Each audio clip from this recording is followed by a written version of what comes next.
of the Little Mermaid. Far out in the ocean, where the water is as blue as the prettiest cornflower and as clear as crystal, it is very, very deep.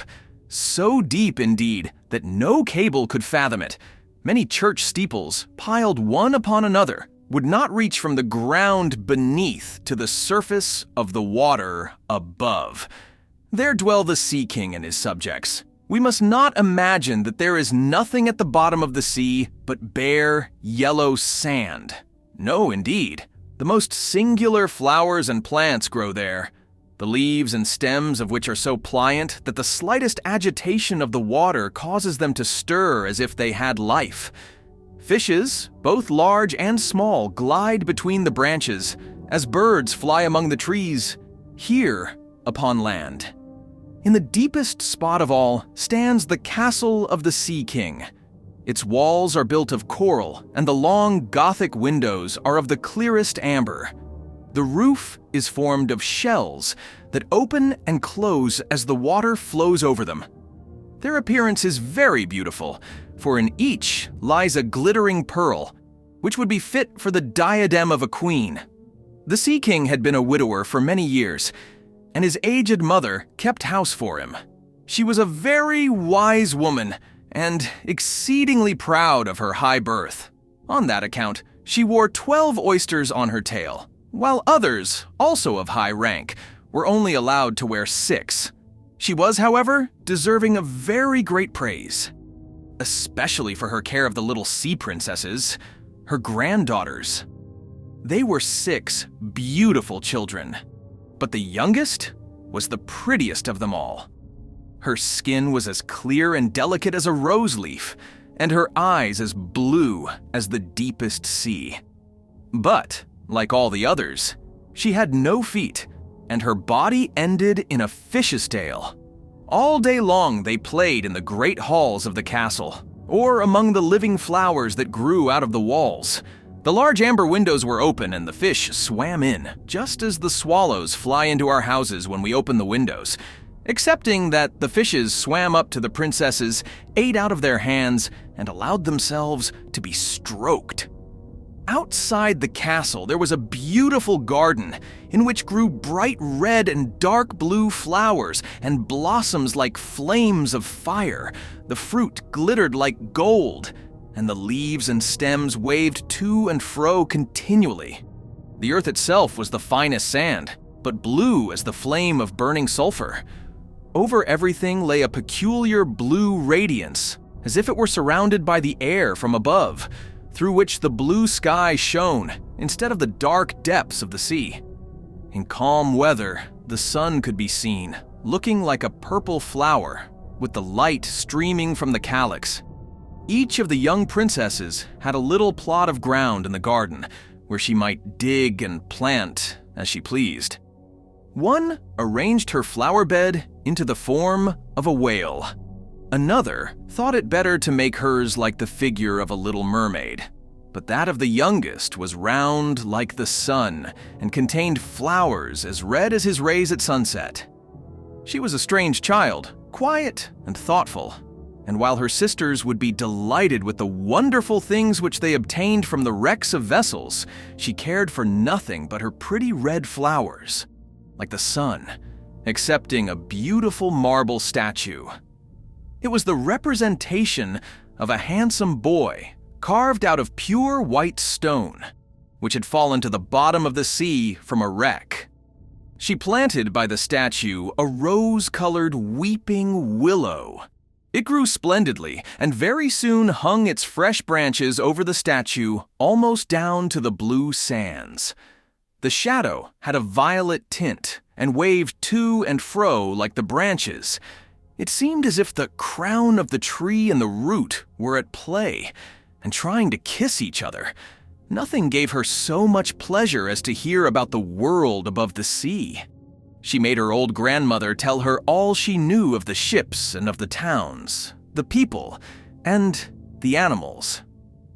To her, it seemed most wonderful and beautiful to hear that the flowers of the land should have fragrance, and not those below the sea, that the trees of the forest should be green, and that the fishes among the trees could sing so sweetly that it was quite a pleasure to hear them. Her grandmother called the little birds fishes, or she would not have understood her, for she had never seen birds. "When you have reached your 15th year," said the grandmother, "you will have permission to rise up out of the sea, to sit on the rocks in the moonlight, while the great ships are sailing by, and then you will see both forests and towns." In the following year, one of the sisters would be 15, but as each was a year younger than the other, the youngest would have to wait 5 years before her turn came to rise up from the bottom of the ocean and see the earth as we do. However, each promised to tell the others what she saw on her first visit and what she thought the most beautiful, for their grandmother could not tell them enough. There were so many things on which they wanted information. None of them longed so much for her turn to come as the youngest, she who had the longest time to wait, and who was so quiet and thoughtful. Many nights she stood by the open window, looking up through the dark blue water, and watching the fish as they splashed about with their fins and tails. She could see the moon and stars shining faintly, but through the water, they looked larger than they do to our eyes. When something like a black cloud passed between her and them, she knew that it was either a whale swimming over her head or a ship full of human beings who never imagined that a pretty little mermaid was standing beneath them, holding out her white hands towards the keel of their ship. As soon as the eldest was 15, she was allowed to rise to the surface of the ocean. When she came back, she had hundreds of things to talk about, but the most beautiful, she said, was to lie in the moonlight, on a sandbank, in the quiet sea near the coast, and to gaze on a large town nearby where the lights were twinkling like hundreds of stars, to listen to the sounds of the music, the noise of carriages, and the voices of human beings, and then to hear the merry bells peal out from the church steeples. And because she could not go near to all those wonderful things, she longed for them more than ever. Oh, did not the youngest sister listen eagerly to all these descriptions? And afterwards, when she stood at the open window looking up through the dark blue water, she thought of the great city with all its bustle and noise, and even fancied she could hear the sound of the church bells down in the depths of the sea. In another year, the second sister received permission to rise to the surface of the water and to swim about where she pleased.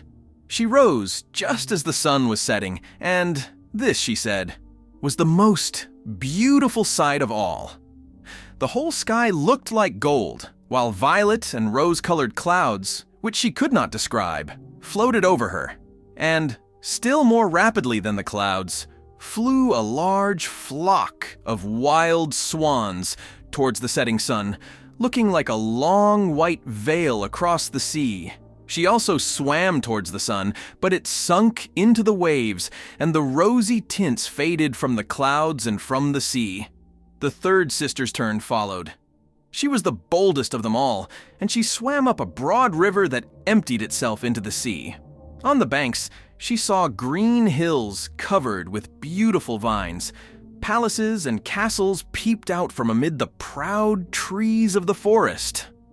She heard the birds singing, and the rays of the sun were so powerful that she was obliged often to dive down under the water to cool her burning face. In a narrow creek, she found a whole troop of little human children. She wanted to play with them, but they fled in a great fright. And then a little black animal came to the water.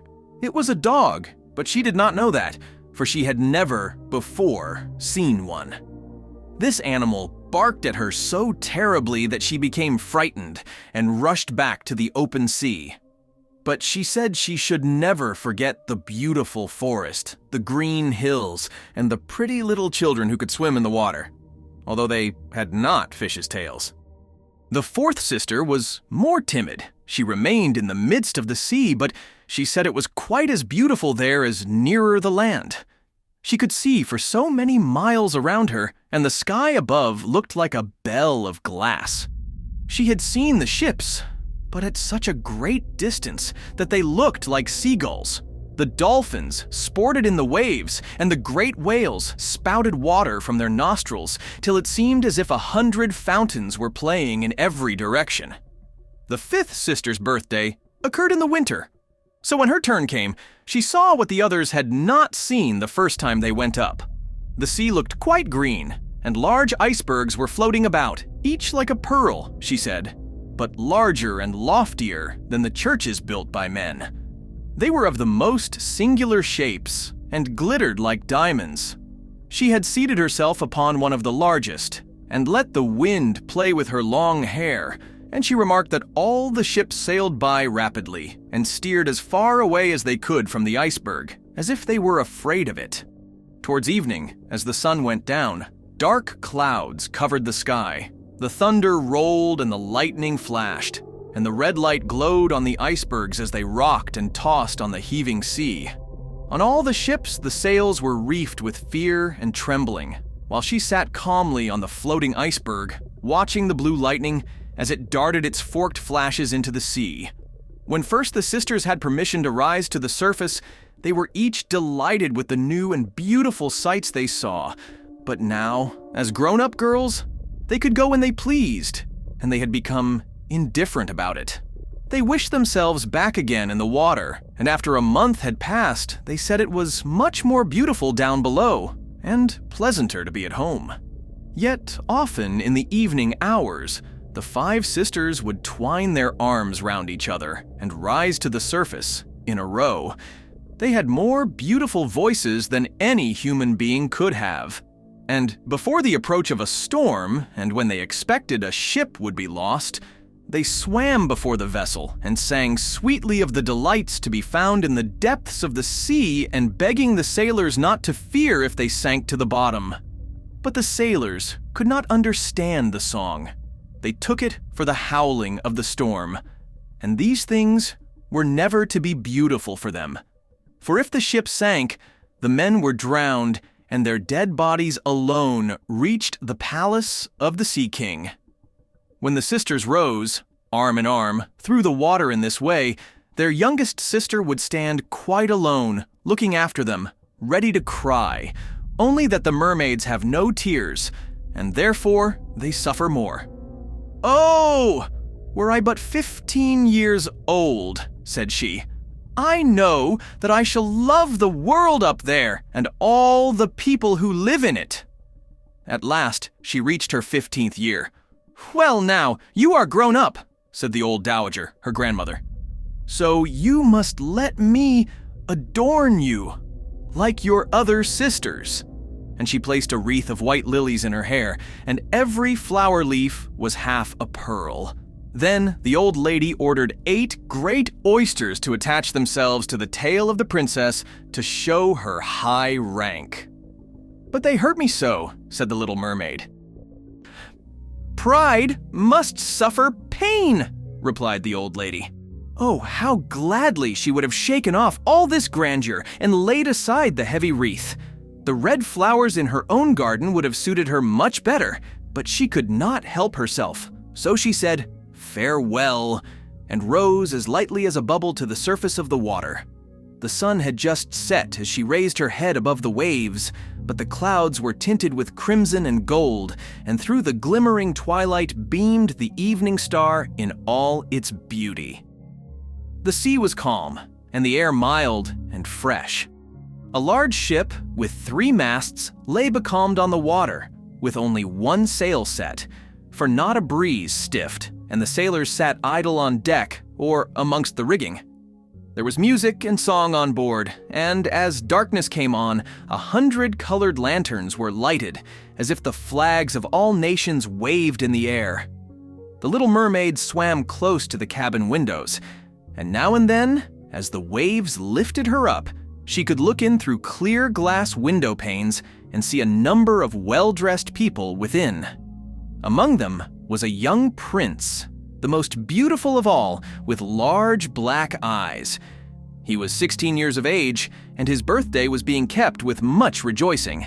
The sailors were dancing on deck, but when the prince came out of the cabin, more than 100 rockets rose in the air, making it as bright as day. The Little Mermaid was so startled that she dived underwater, and when she again stretched out her head, it appeared as if all the stars of heaven were falling around her.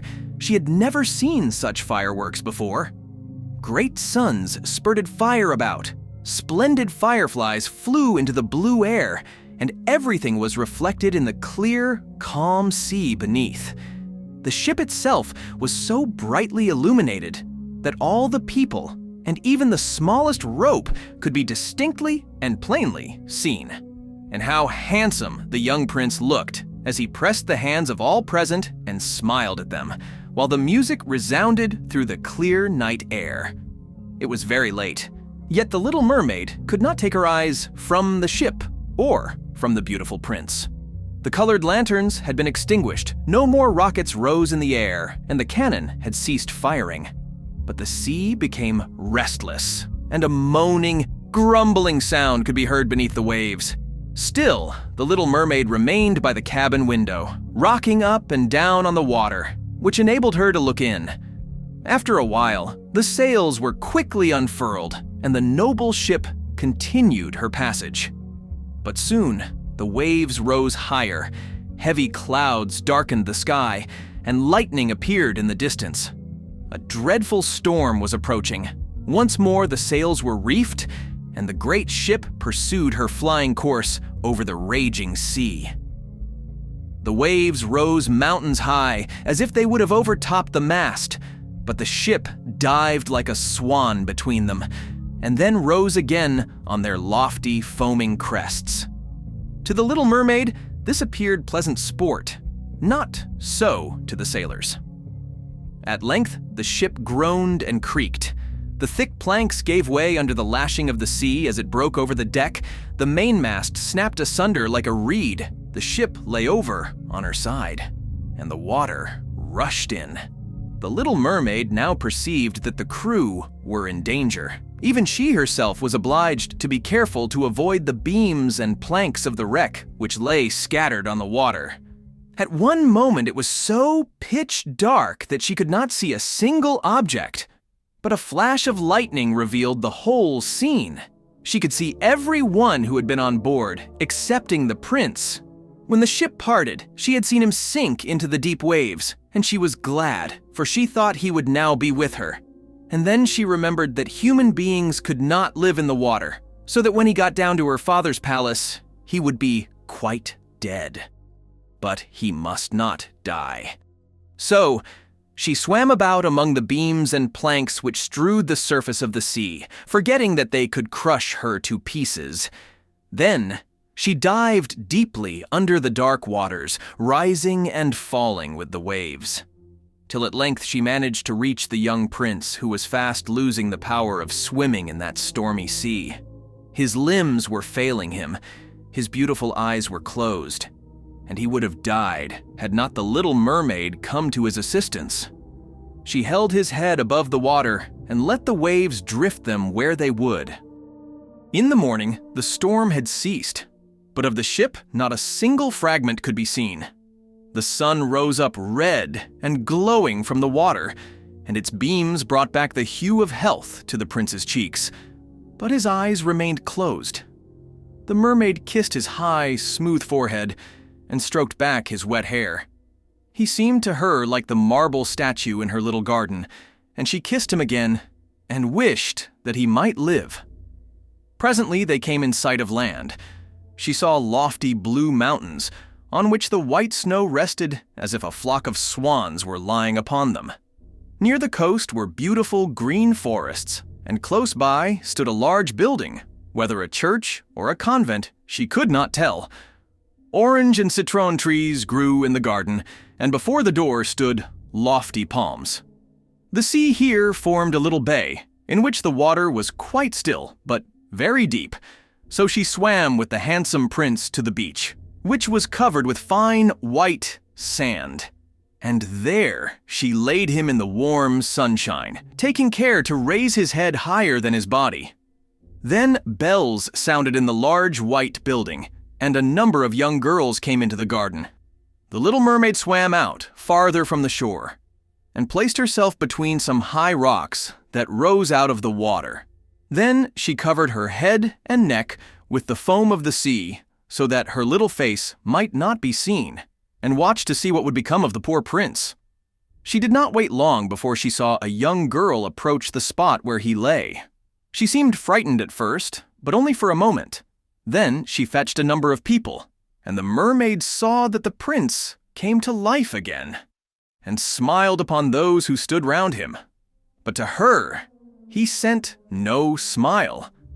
He knew not that she had saved him.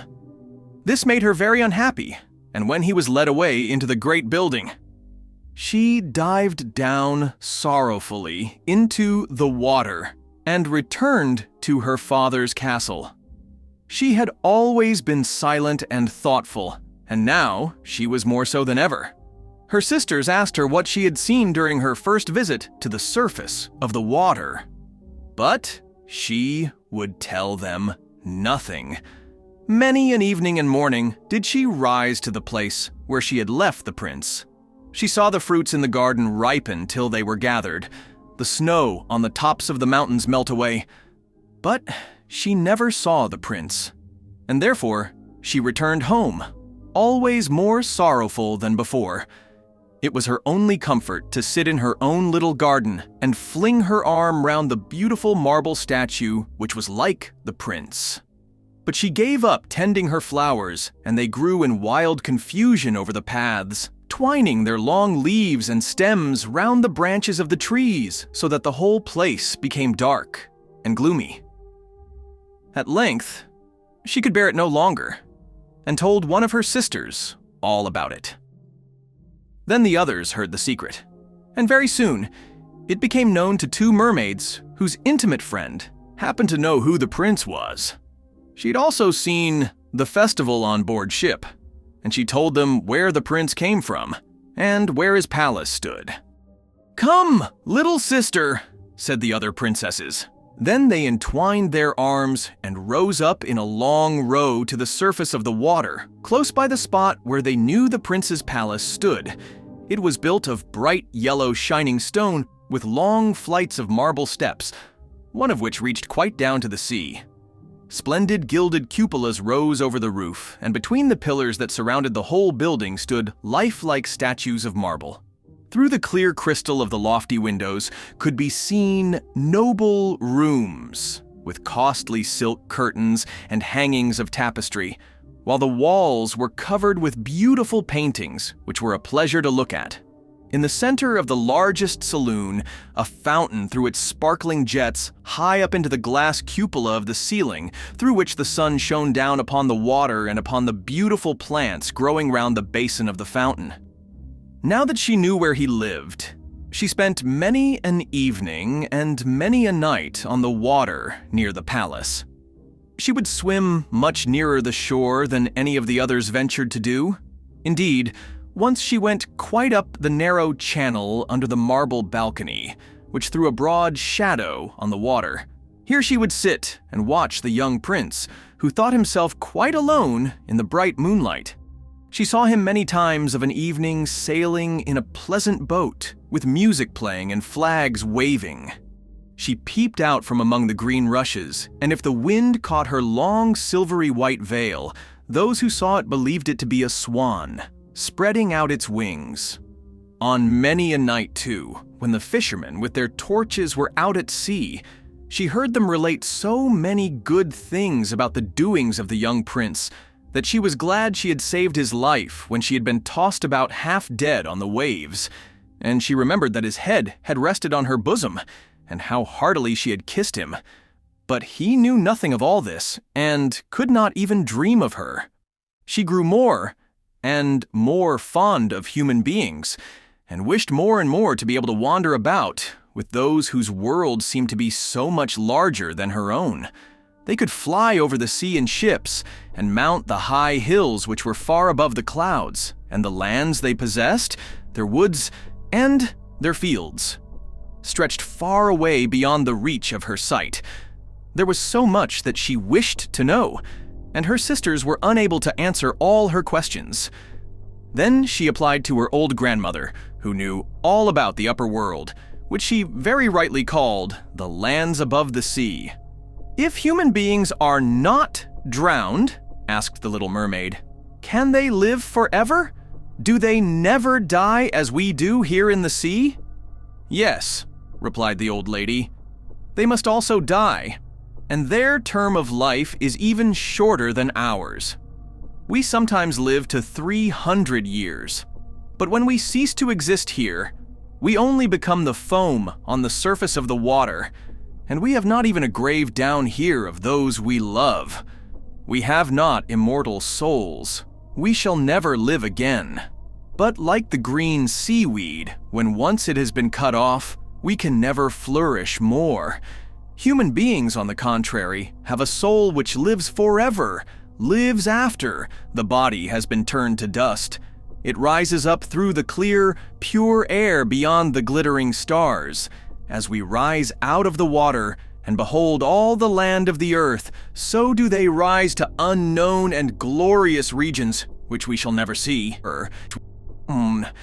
Why have not we an immortal soul? Asked the Little Mermaid mournfully.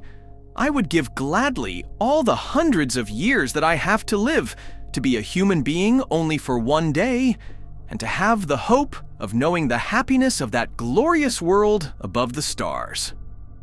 You must not think of that, said the old woman. We feel ourselves to be much happier and much better off than human beings. So, I shall die, said the Little Mermaid, and as the foam of the sea, I shall be driven about never again to hear the music of the waves, or to see the pretty flowers, nor the red sun. Is there anything I can do to win an immortal soul?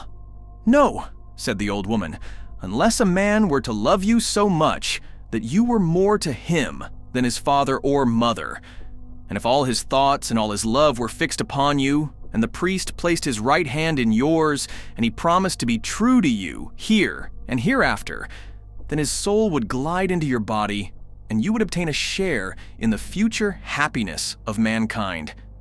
He would give a soul to you and retain his own as well, but this can never happen. Your fish's tail, which amongst us is considered so beautiful, is thought on earth to be quite ugly.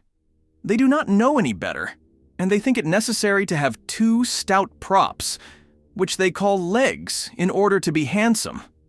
Then the Little Mermaid sighed and looked sorrowfully at her fish's tail. Let us be happy, said the old lady, and dart and spring about during the 300 years that we have to live, which is really quite long enough.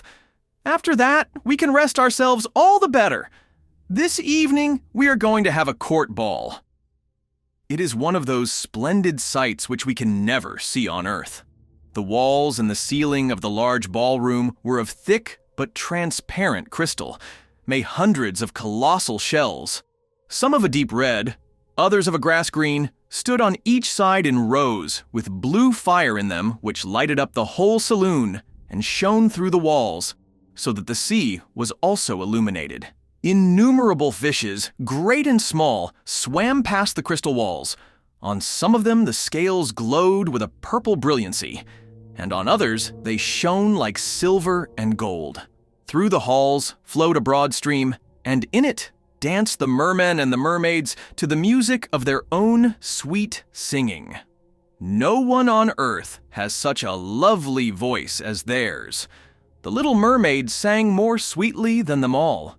The whole court applauded her with hands and tails, and for a moment her heart felt quite gay, for she knew she had the loveliest voice of any on earth or in the sea. But she soon thought again of the world above her, for she could not forget the charming prince, nor her sorrow that she had not an immortal soul like his. Therefore, she crept away silently out of her father's palace, and while everything within was gladness and song, she sat in her own little garden, sorrowful and alone. Then she heard the bugle sounding through the water, and thought, "He is certainly sailing above. He on whom my wishes depend, and in whose hands I should like to place the happiness of my life. I will venture all for him, and to win an immortal soul, While my sisters are dancing in my father's palace, I will go to the sea witch of whom I have always been so much afraid, but she can give me counsel and help." And then the little mermaid went out from her garden and took the road to the foaming whirlpools behind which the sorceress lived. She had never been that way before. Neither flowers nor grass grew there. Nothing but bare, gray, sandy ground stretched out to the whirlpool, where the water, like foaming mill wheels, whirled round everything that it seized and cast it into the fathomless deep. Through the midst of these crushing whirlpools, the little mermaid was obliged to pass to reach the dominions of the sea witch. And also for a long distance, the only road lay right across a quantity of warm, bubbling mire, called by the witch her turf moor. Beyond this stood her house, in the center of a strange forest in which all the trees and flowers were polypi, half animals and half plants. They looked like serpents with 100 heads growing out of the ground.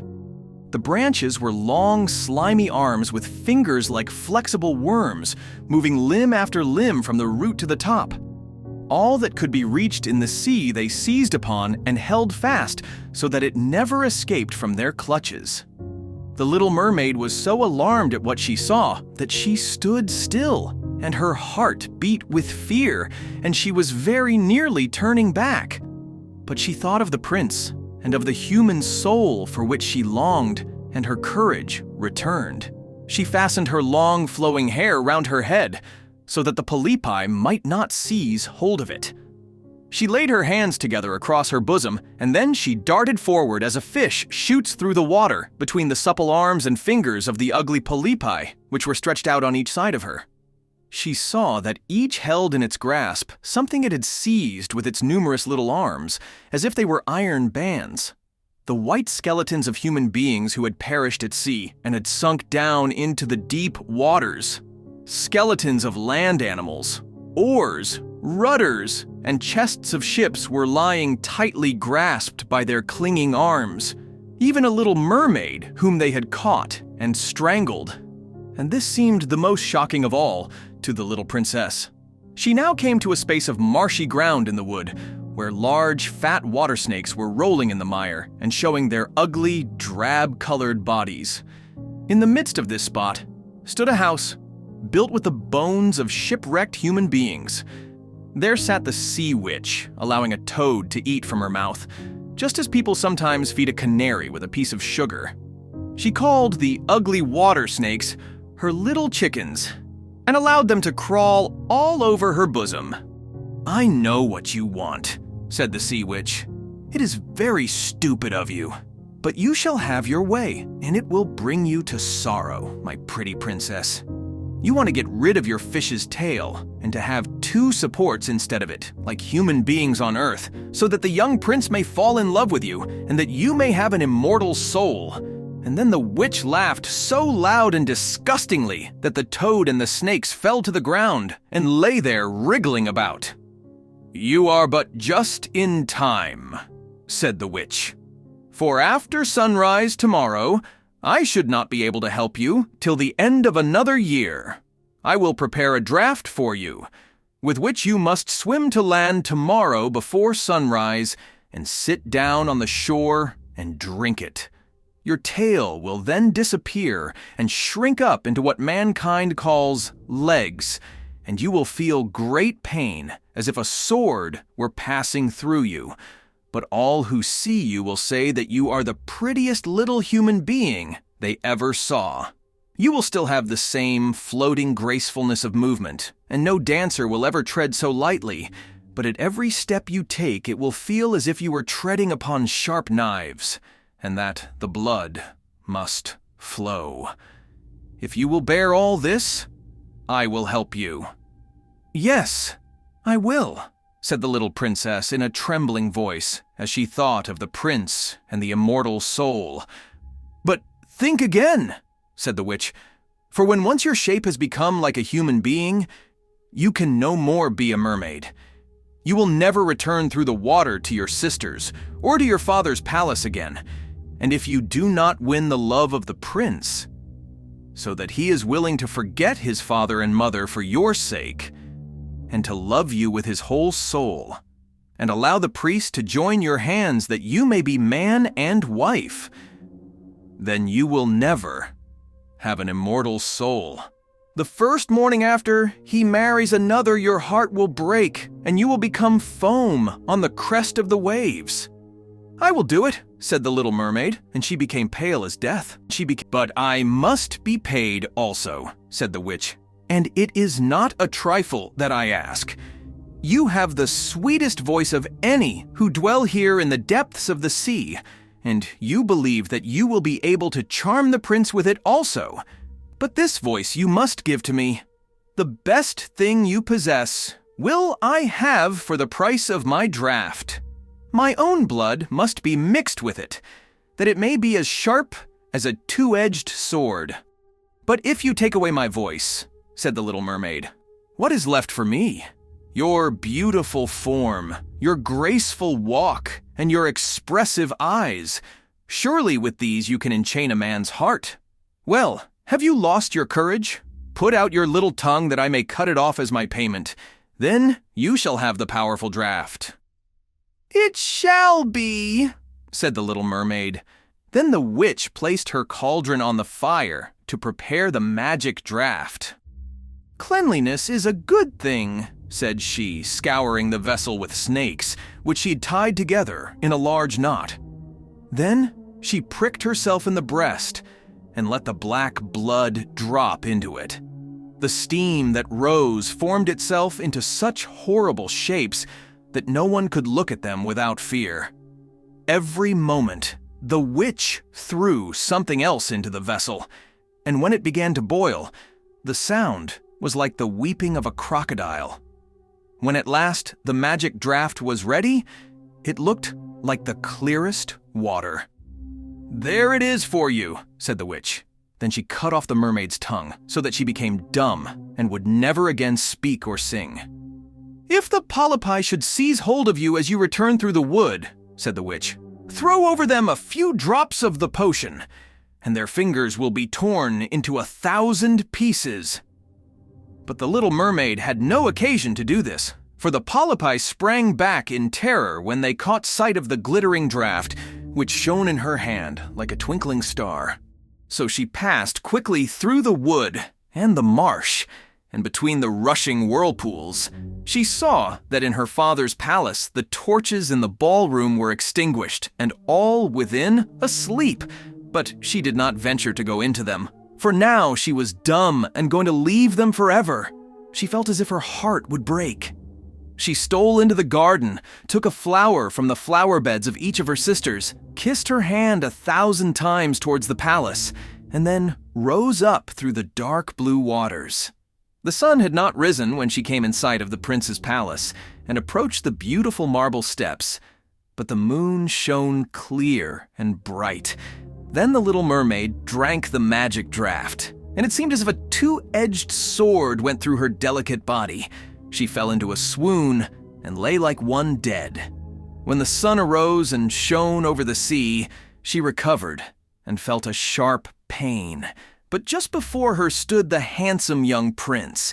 He fixed his coal-black eyes upon her so earnestly that she cast down her own, and then became aware that her fish's tail was gone, and that she had as pretty a pair of white legs and tiny feet as any little maiden could have. But she had no clothes, so she wrapped herself in her long, thick hair. The prince asked her who she was and where she came from, and she looked at him mildly and sorrowfully with her deep blue eyes. But she could not speak. Every step she took was as the witch had said it would be. She felt as if treading upon the points of needles or sharp knives, but she bore it willingly and stepped as lightly by the prince's side as a soap bubble, so that he and all who saw her wondered at her graceful, swaying movements. She was very soon arrayed in costly robes of silk and muslin, and was the most beautiful creature in the palace. But she was dumb, and could neither speak nor sing. Beautiful female slaves, dressed in silk and gold, stepped forward and sang before the prince and his royal parents. One sang better than all the others, and the prince clapped his hands and smiled at her. This was great sorrow to the Little Mermaid. She knew how much more sweetly she herself could sing once, and she thought, "Oh, if he could only know that! I have given away my voice forever to be with him." The slaves next performed some pretty fairy-like dances to the sound of beautiful music.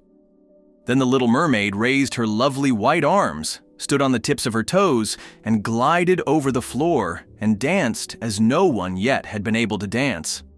At each moment, her beauty became more revealed, and her expressive eyes appealed more directly to the heart than the songs of the slaves. Everyone was enchanted, especially the prince, who called her his little foundling, and she danced again quite readily to please him, though each time her foot touched the floor, it seemed as if she trod on sharp knives. The prince said she should remain with him always, and she received permission to sleep at his door on a velvet cushion.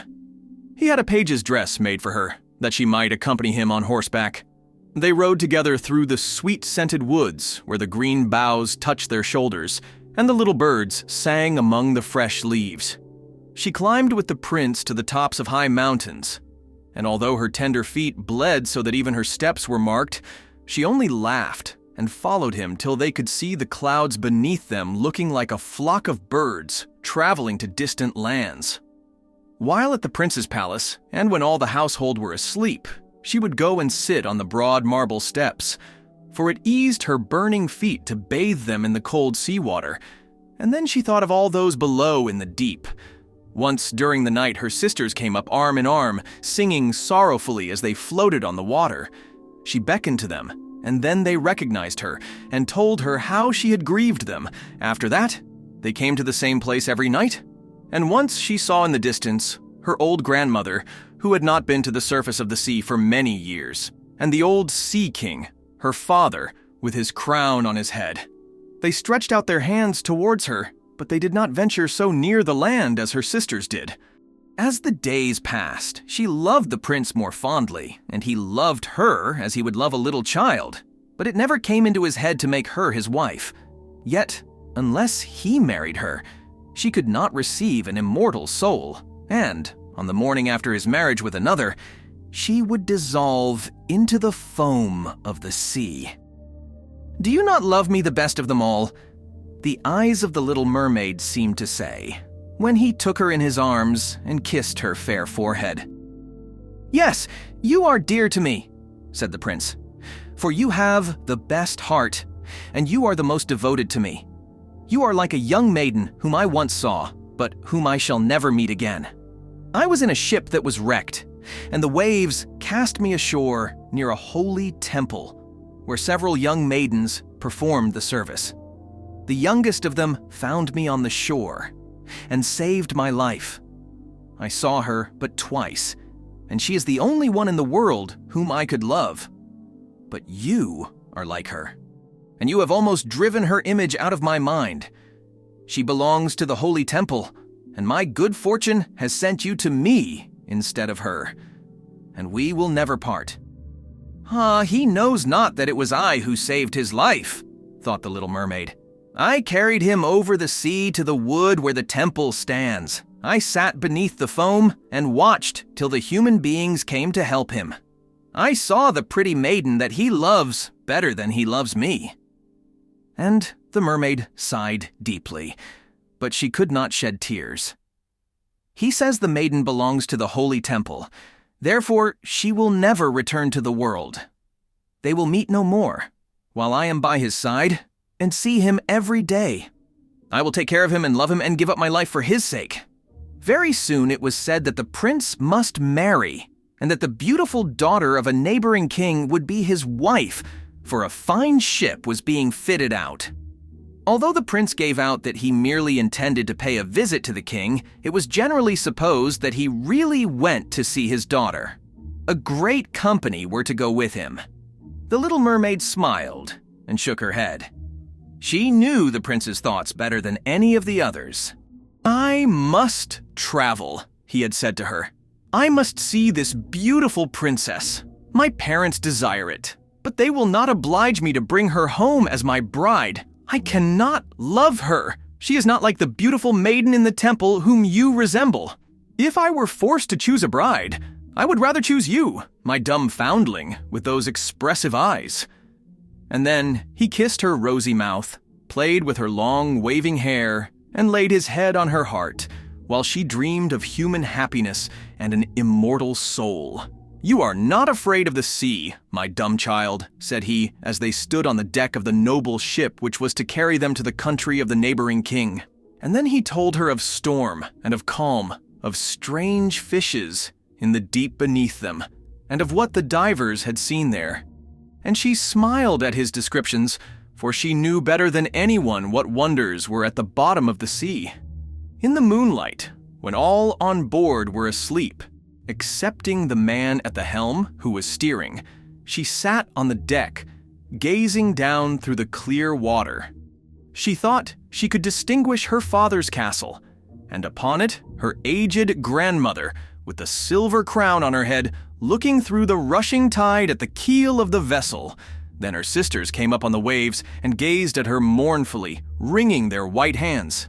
She beckoned to them and smiled and wanted to tell them how happy and well off she was. But the cabin boy approached, and when her sisters dived down, he thought it was only the foam of the sea which he saw. The next morning, the ship sailed into the harbor of a beautiful town, belonging to the king whom the prince was going to visit. The church bells were ringing, and from the high towers sounded a flourish of trumpets, and soldiers with flying colors and glittering bayonets lined the rocks through which they passed. Every day was a festival. Balls and entertainments followed one another. But the princess had not yet appeared. People said that she was being brought up and educated in a religious house where she was learning every royal virtue. At last, she came. Then the Little Mermaid, who was very anxious to see whether she was really beautiful, was obliged to acknowledge that she had never seen a more perfect vision of beauty. Her skin was delicately fair, and beneath her long, dark eyelashes, her laughing blue eyes shone with truth and purity. "It was you," said the prince, "who saved my life when I lay dead on the beach." And he folded his blushing bride in his arms. "Oh, I am too happy," said he to the Little Mermaid. "My fondest hopes are all fulfilled. You will rejoice at my happiness, for your devotion to me is great and sincere." The Little Mermaid kissed his hand and felt as if her heart were already broken. His wedding morning would bring death to her, and she would change into the foam of the sea. All the church bells rung, and the heralds rode about the town proclaiming the betrothal. Perfumed oil was burning in costly silver lamps on every altar. The priests waved the censers, while the bride and bridegroom joined their hands and received the blessing of the bishop.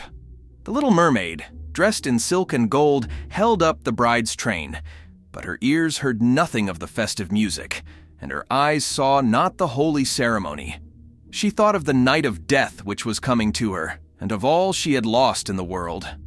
On the same evening, the bride and bridegroom went on board ship. Cannons were roaring, flags waving, and in the center of the ship, a costly tent of purple and gold had been erected. It contained elegant couches for the reception of the bridal pair during the night. The ship, with swelling sails and a favorable wind, glided away smoothly and lightly over the calm sea. When it grew dark, a number of colored lamps were lit, and the sailors danced merrily on the deck.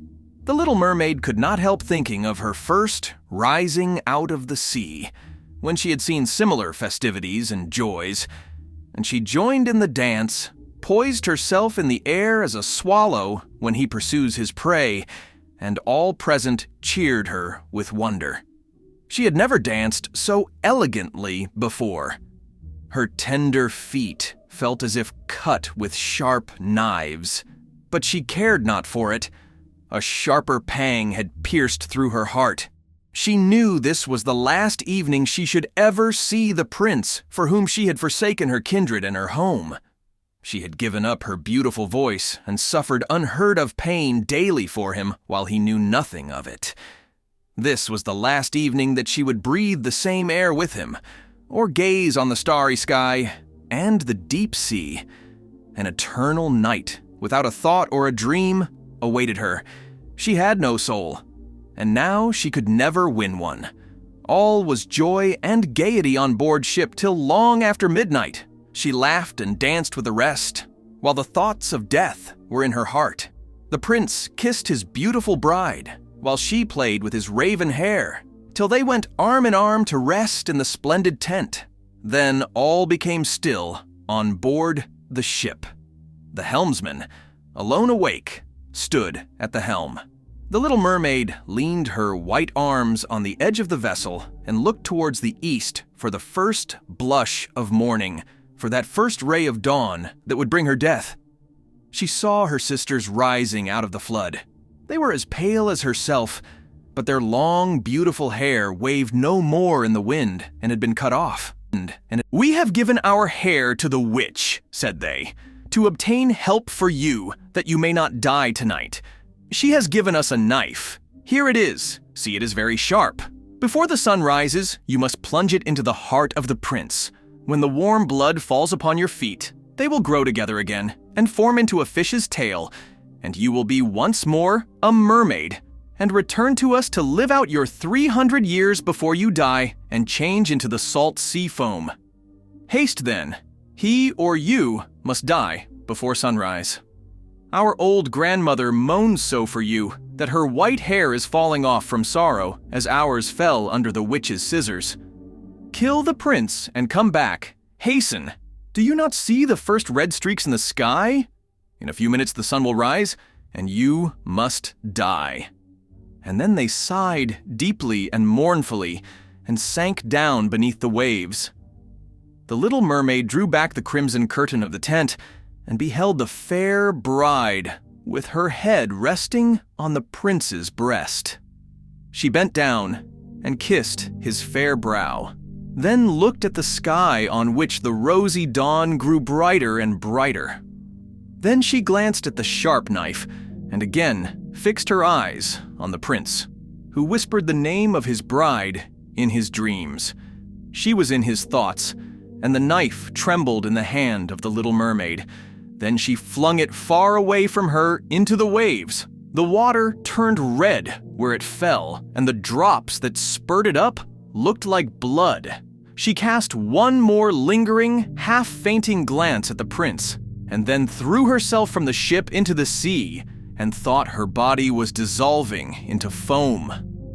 The sun rose above the waves, and his warm rays fell on the cold foam of the little mermaid, who did not feel as if she were dying. She saw the bright sun, and all around her floated hundreds of transparent, beautiful beings. She could see through them the white sails of the ship and the red clouds in the sky. Their speech was melodious, but too ethereal to be heard by mortal ears, as they were also unseen by mortal eyes. The little mermaid perceived that she had a body like theirs, and that she continued to rise higher and higher out of the foam. "Where am I?" asked she, and her voice sounded ethereal as the voice of those who were with her. No earthly music could imitate it. "Among the daughters of the air," answered one of them. "A mermaid has not an immortal soul, nor can she obtain one unless she wins the love of a human being. On the power of another hangs her eternal destiny.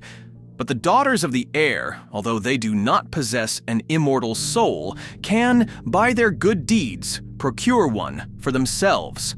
We fly to warm countries and cool the sultry air that destroys mankind with the pestilence. We carry the perfume of the flowers to spread health and restoration. After we have striven for 300 years to all the good in our power, we receive an immortal soul and take part in the happiness of mankind. You, poor little mermaid, have tried with your whole heart to do as we are doing. You have suffered and endured and raised yourself to the spirit world by your good deeds. And now, by striving for 300 years in the same way, you may obtain an immortal soul." The little mermaid lifted her glorified eyes towards the sun and felt them, for the first time, filling with tears. On the ship in which she had left the prince, there were life and noise. She saw him and his beautiful bride searching for her. Sorrowfully they gazed at the pearly foam, as if they knew she had thrown herself into the waves. Unseen, she kissed the forehead of her bride and fanned the prince, and then mounted with the other children of the air to a rosy cloud that floated through the ether. "After 300 years, thus shall we float into the kingdom of heaven," said she. "And we may even get there sooner," whispered one of her companions. "Unseen, we can enter the houses of men, where there are children, and for every day on which we find a good child, who is the joy of his parents and deserves their love, our time of probation is shortened. The child does not know, when we fly through the room, that we smile with joy at his good conduct, for we can count 1 year less of our 300 years. But when we see a naughty or a wicked child, we shed tears of sorrow, and for every tear a day is added to our time of trial." The end.